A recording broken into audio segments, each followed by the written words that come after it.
Hoy, Hayde, kanina pa kita pinapag-aral dyan. Puro ka cellphone ng cellphone. Oo nga po, Nay. Nag-aaral nga po. Teka.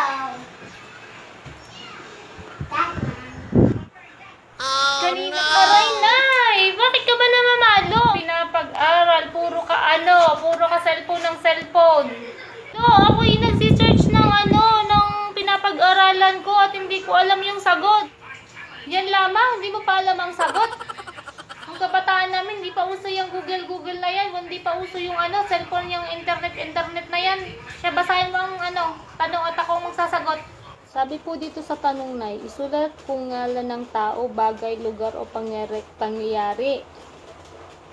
Number 1 is madre. Alam ko na po yan kasi po yan po ay tao. Tapos SM po, lugar.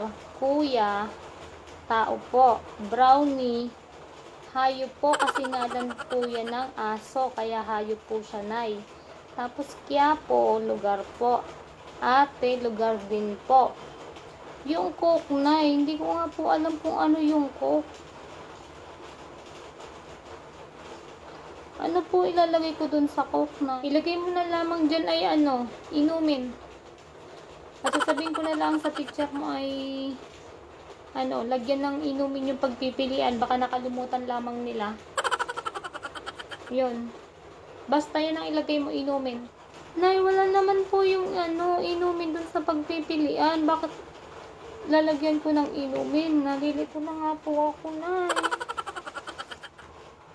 Next na nga lang ang sasagutan ko.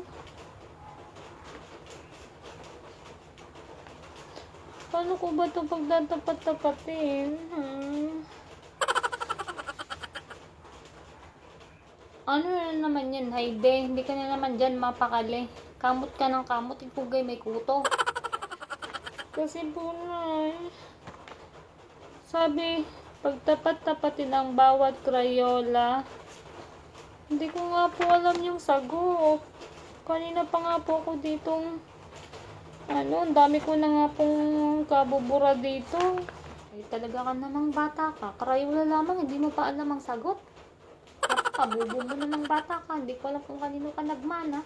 Ay, talaga ka naman. Oh, tingnan nyo ko po, Nay. Paano ko malalaman yung sagot dito? Kayo nga pong magsagot dito. Kinaki na ako na magsasagot yan. Yan lamang, Crayola. Hindi mo pa alam. Kinaki na. Aba. Ay, ano nga bagang isasagot ko dito? Bakit ito'y ganito? A, lila. B, asol. C, verde. D, pula. E, dilaw. Paano ko nga pala ito pagtatapat-tapatin? A few minutes later.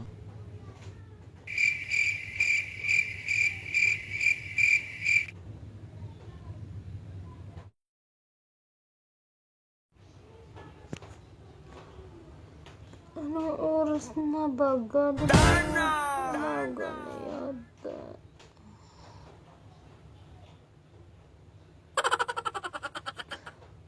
Hindi ko pa rin tapos sagutan.